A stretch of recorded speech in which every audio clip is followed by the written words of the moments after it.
Aloha Baldwin Algebra students. Mr. Wu here again with topic 30. Can you believe it?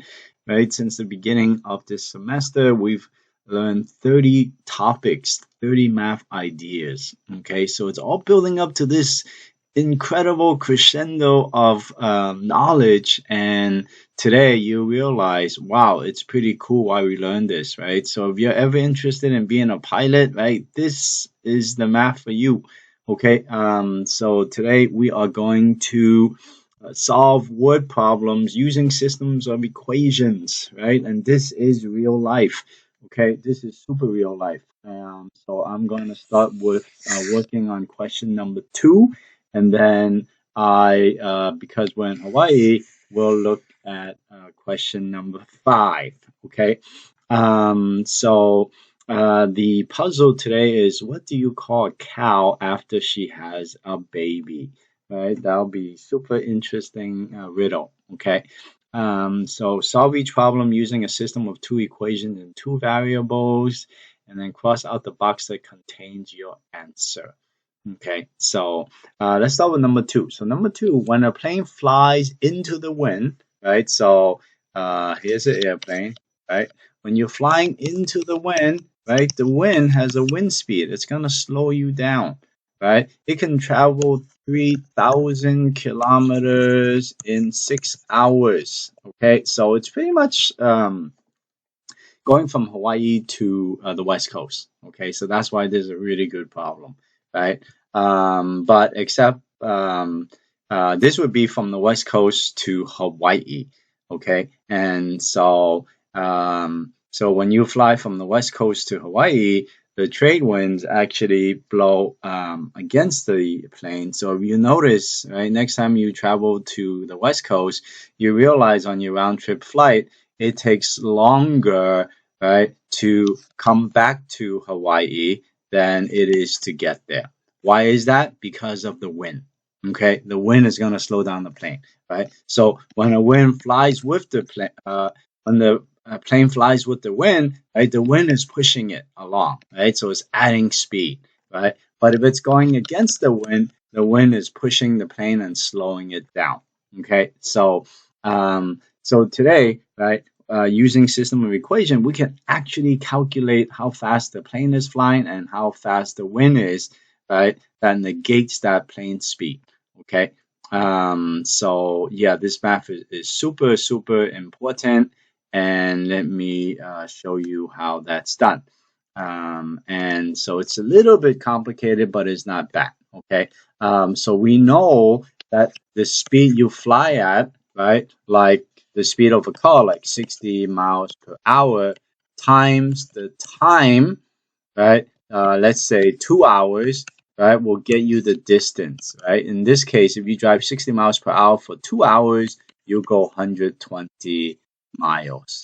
Okay, so that is a super important formula. The speed in science, they call it the rate, times the time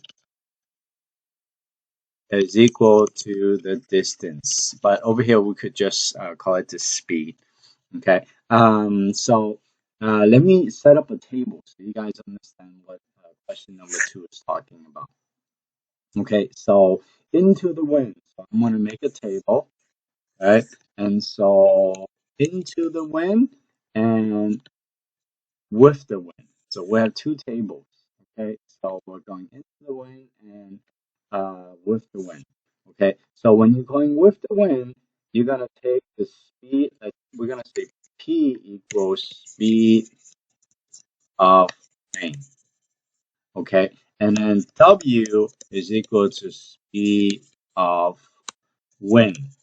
So when you're going with the wind, so you're gonna take this plane, the speed of the plane, plus the speed of the wind, and you're gonna multiply it by the number of hours. So, with the wind, it only takes 5 hours. Okay, so it only takes 5 hours, and then to travel 3,000 miles. Okay, so this is the distance, this is the time, and that is the speed, right? Or both those things, right? But if it's into the wind, then you have the speed of the plane, and then you're gonna minus the wind speed, right? Because the wind speed is going to push that down, push that back, right? And the time they take will be 6 hours, and the distance travel, it's the same thing, right? It's getting there and coming back, right? So same thing. So now we have two equations, right? And remember to find the distance, right? It's the speed times the time. Okay, so let me erase this part. So just try to follow along. It will make sense, right? The more you work on it, the more it makes sense. Okay, and the more you practice, the more you get really good at these. And all these speed and rate problems are all the same. Okay, it's all the same. So, let me show you how you would do this. So notice into the wind, right? We have the plane speed minus the wind's speed, right? That's the speed of both. Okay, that's the speed of both times 6 will be equal to 3,000. Okay, that's one equation, right? That's a fact. That's what's happening, right? And the other equation we have, let me choose a different color.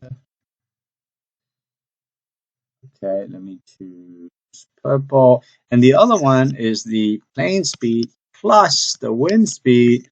And it only takes 5 hours now to reach the same amount of distance, right? So what I can do is, this is a cool step. I want you guys to see this, right?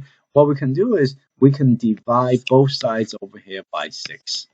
Okay, why? Because when you do that, that gets rid of the 6. So now we have P minus W is equal to 500. Okay, equal to 500. And for this one, when you divide this side by 5 and the other side by 5, right, you get P plus W is equal to 600. Okay. Now notice these two equations, right? So now you have minus W and plus W. They're inverses, right? When they're inverses, what you can do is you can add these two equations. What happens when you add these two equations? The minus W and plus W cancel out. So now you're left with 2P is equal to 1100. Okay, you guys see that?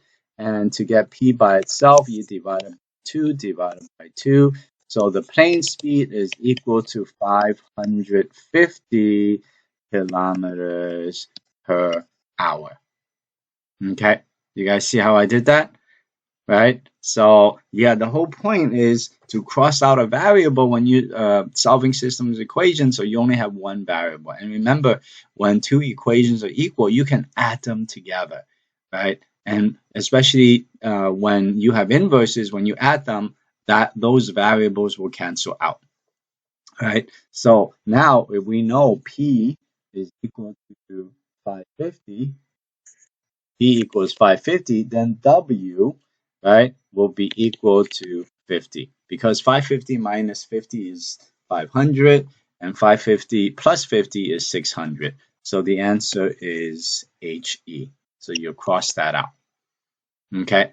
So that's pretty cool, right? So you realize, oh, now you can calculate the speed, right? Just knowing how long it takes, you could say, hey, right, you know how what's the effect of the wind, right? Pushing the plane back or helping the plane. Okay, so now let's try another problem, and this time we are going to try number 5.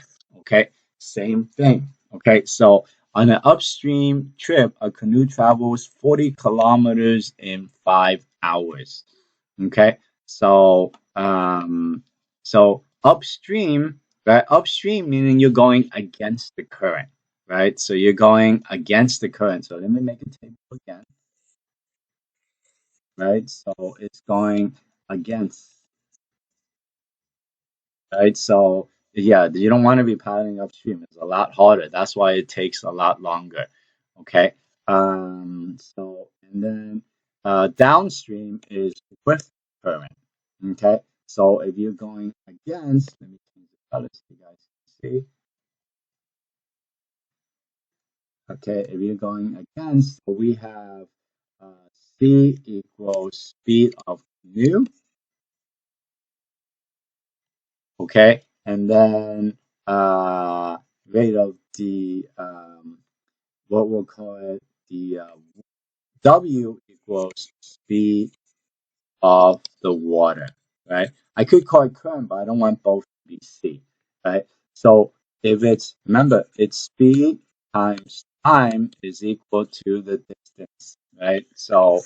Um, so the speed, if you're going with the current and the water, it's the speed of the canoe that you're paddling plus the speed of the water, right?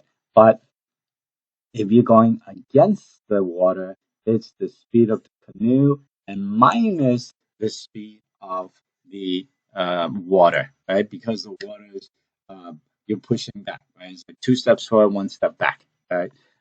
So upstream, it takes 5 hours. Downstream, it travels the same distance in half the time. So half of 5 hours is 2.5 hours, right? So it travels same. What is the rate of the canoe in still water and the rate of the current? And so it tells you the distance traveled is equal to 40 is equal to 40. Okay, so now once again we have two formulas. Okay, let me use different colors so you guys can see. We have C minus W, right? That's the speed times the time, 5 hours to go 40 kilometers, right? So speed times time equal distance. And for the other one, we have the canoe plus the speed of the water if you're going with it. Uh, and then times just 2.5 is equal to 40. Okay, so what we can do next is to make this easier, we could divide both sides of this equation by 5. The 5's cancels out. So for the top equation, we have C minus W is equal to 8. And for the bottom one, we have C plus W is equal to 16. Okay. So right, because we just divided by 2.5 divided by 2.5 times 2.5 divided by 2.5 are inverses, it cancel out, and 40 divided by 2.5 is 16, right? And so same procedures, right? So now we have minus W and plus W. We can add these systems of equations, okay? So minus W plus W cancel out. C plus C is 2C, and then 8 plus 14 is 24, and we get C is equal to 12, right? Divided by 2, divided by 2. So so the speed of the canoe is 12 kilometers an hour, okay? So if the canoe is 12 kilometers an hour, then the water is 4 kilometers per hour. Okay, so that's how you would figure that out, and you can actually figure out just by paddling and timing it how fast the water is and how fast the canoe is. Okay, so this is really helpful, right? In order for calculating if you're doing anything with transportation. So here's 12 and 4, and that's what we would cancel out. Okay, so here's 12 and 4. And once again, the reason I like these is the answer is there for you. So we cancel HE before, right? You have 6 more problems to work on. Remember, if your answer is not part of the answer key, you did something wrong.